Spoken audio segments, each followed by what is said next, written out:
Here are 3 tips for human design reflectors. The first tip is to find the right environment. Because of your open nature, your environment is going to determine your stability and your identity. This is why it's imperative to find an environment that's harmonious with what it is that you want to create. The second tip is to know when enough is enough. Because over 70% of the population are generators, it's important to monitor your energy.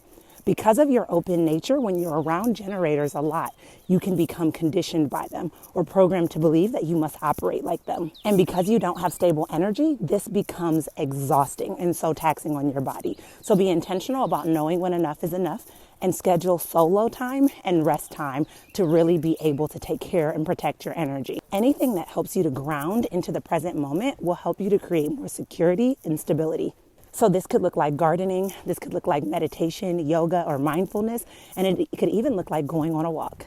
Finally, the last tip is to follow the lunar cycle. It can be challenging to know what's your energy or what's external energy, and this is why monitoring, following, and flowing with the lunar cycle is so important. When you flow with and follow the lunar cycle, you'll be able to tune in to what feels most aligned for you.